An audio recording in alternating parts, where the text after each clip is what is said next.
welcome back. Welcome back. Welcome back to my YouTube channel. This video, I'm going to show you on Form 4 Physics of Chapter 2, 3 forces in equilibrium. Now you should have watched my previous video on component force and resultant force prior to watching this video. Now, to understand equilibrium, first of all, you have the impression, or perhaps you should know, that this word means an object is not moving. By sense, what does it mean by not moving? Not moving should be static, but it means in equilibrium means all forces in the horizontally, all forces in horizontal and vertical component.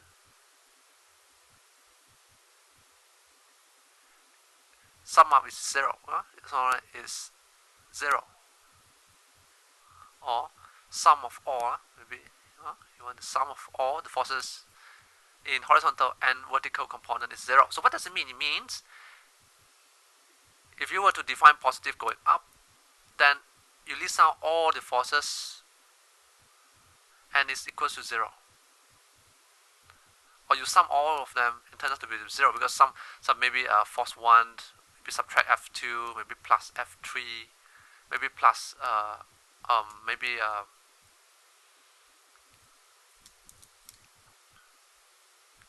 plus F3, then maybe minus F4, of all the vertical forces summed together, and the answer turns out to be 0.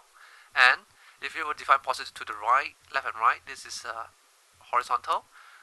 Again, maybe this is horizontal, F1 over horizontal, F1 maybe plus F2 minus F3,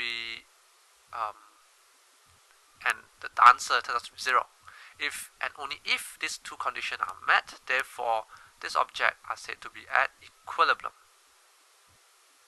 That's why I mentioned earlier, you need to know what does it mean by vertical, what does it mean by horizontal forces. You should have watched my component force and resultant force over my last 2 videos before watching this. Otherwise, that would be really hard to get through it.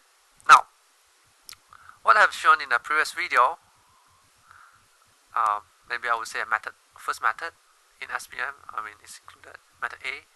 The method that I'm showing is called resolution of force. I think there's one video on it. Resolution of force. Now, how does it work? I'm going to give a scenario.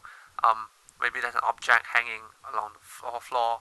Then there are 2 forces hanging, one to the free body diagram, from free body diagram. Then I have one T1, tension 1, and then horizontal force to the right. Okay, that's T2, and T1 is making an angle of 50 degrees from the horizon, and the object is being hanged. I have an object 6 kg downwards, so that would translate to 60 Newton. Okay, 6 kg translate to 60 Newton. So they will say this system is at equilibrium. Then you are asked to look for T1, and maybe you need to look for T2.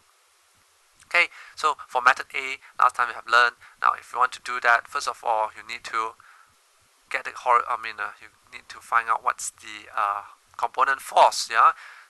This is horizontal, this is vertical, is good enough. So component force will be the one with an angle, making an angle. So you just define it. This is your vertical, and this is your horizontal. Okay, so then my video previously, what I'm going to do is you drop perpendicular line, isn't it? You drop perpendicular line from the forces that you want to find out. To find the component force, what you do next would be, then this is therefore the component force, vertical, and the one here to here, I think I stop at where the droplet line stop. So this is the component force. This one here would be T1 cos 50, and then this one here, which is equal to the one over here, they are parallel, so it's T1 sine 50, right?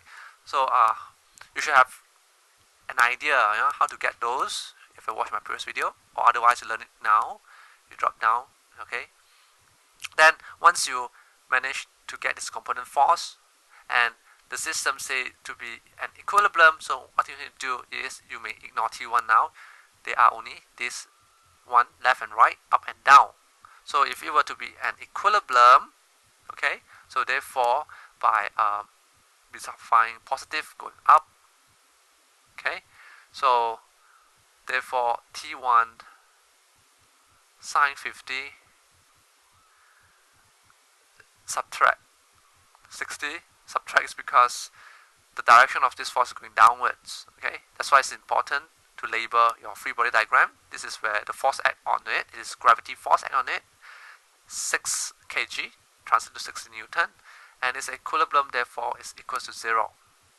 Okay, so rearrange them and then calculator, make sure the mode in the calculator is degree for sine, so therefore the answer would be, you should know the answer, you are not just watching it blindly, you may pause my video to look for this answer.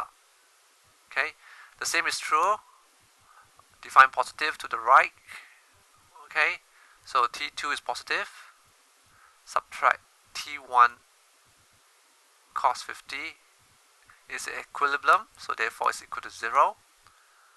There's only these other forces, okay, so therefore T1 is 73.8, you substitute it to here, bring it over, therefore my T2 would be 50.3 Newton. Okay, so that's the first method, okay, that you have learned from rational force. Now, alternatively, for the same system, okay, apparently there are two methods to solve it. Normally it will comes out in your objective question, okay, like you need to have drawing, okay, drawing a closed loop, drawing a closed loop triangle of force, triangle of force. Okay, please don't confuse this triangle with the triangle that I've shown you in the component force. It's slightly different. So what you do would be, first, yes, you need to have this diagram. From this diagram, okay, I think I better to redraw it. So they're going to have 1, T1. Your objective is to look for T1, okay, and there's another force to the right, T2, and objects being hang down, gravity force 60 Newton, okay, and T1 is making an angle 50 degrees from the horizon, okay. For same method, depends on how you want to use it, when you want to use it. So how you want to do is you doesn't need to break down into its own component force. So in drawing a closed loop triangle, what you do is you isolate them, 1, 2, 3, isolate them as one force is going downwards. So the first force is maybe to the right, maybe T2. This is my first force given. You isolate them, 1, then this is another force, 2, 60 Newton. Then another force is upwards, T1, and we have an angle 50 degrees. So what you do is, by making use of these 3 forces, you are going to form a triangle in where the direction of this triangle, direction of this force will be forming in a clockwise or counterclockwise. Okay, clockwise and counterclockwise. So how can I do it in a triangle in clockwise or counterclockwise? Maybe I will use maybe this one here connect to here, and then yeah. So okay, so I take T1. So I use T1 to the right, T2, sorry, T2, and then connect this 60 down. It's not drawn, it doesn't need to drawn in schematically, so it doesn't matter. So either clockwise or counterclockwise, I will choose a clockwise. So this one here would be my T1, where the angle here is 50 degrees. Okay, then if you manage to put it into a triangle, clockwise or counterclockwise, my one here is, this is a clockwise. This is definitely a clockwise, okay?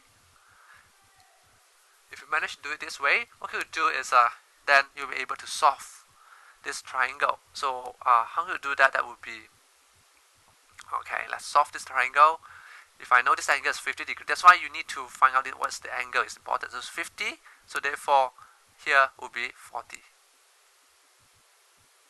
Okay, if you have an angle, you have value, then easily you're able to find out T1 and T2. How? Let's start it off with this is 40, so therefore here the angle here will be 50. Okay, so you have that. First of all, I want to find out what is sine 50, right? So therefore sine 50, I'm doing it here, this side for sine 50 is 60 over T1. 60 over T1. So this is maths, okay? So therefore my T1 would be rearranged, bring it down, you get the same answer. Okay? How about T2? You have T1 already, T2, then try not to use the answer just in case you get this wrong, then you get T2 wrong. So T2 I will use tangent, right? So tangent 50 degree would therefore be 60 over T2. Bringing them together, rearrange them, therefore I answer. The answer, yep, will be the same, would be 50.3 Newton. Okay, so this is how you want to see it as. Maybe think this is easy, then you may use this method to solve force, any force, or you use the resolution of force to solve, to find out what other force. Okay, there are two methods for you, for your pressure, and normally method 2 comes out in objective. They give you a series of triangle and look for which is the right arrangement. Yeah, the triangle. The right triangle would be those forces arranged in clockwise or counterclockwise. Yeah, from here to here, here down and comes out. Okay, it's not like the triangle in resultant force. Yeah, it's different. Yeah, so please take note. It's different. It's in clockwise or counterclockwise. You may arrange it. Okay, by your own creativity. I think that's all about it. All you need to do now is you need to look for reference or textbook workbook exercise, chapter by chapter, and as well as past year question. And I need to go through those questions equivalent to what you have seen here, at least 10 questions, perhaps 10 to 15 questions. Try on it, resolution of force or drawing a triangle of force, objective or structure question. At least 15 questions. Let's make it that way. Yeah, at least 15 questions. You drew yourself and you get the answer right, then you may proceed to the next section and chapter. Okay, so that's all for this video. Okay, stay tuned to my next video. Thank you.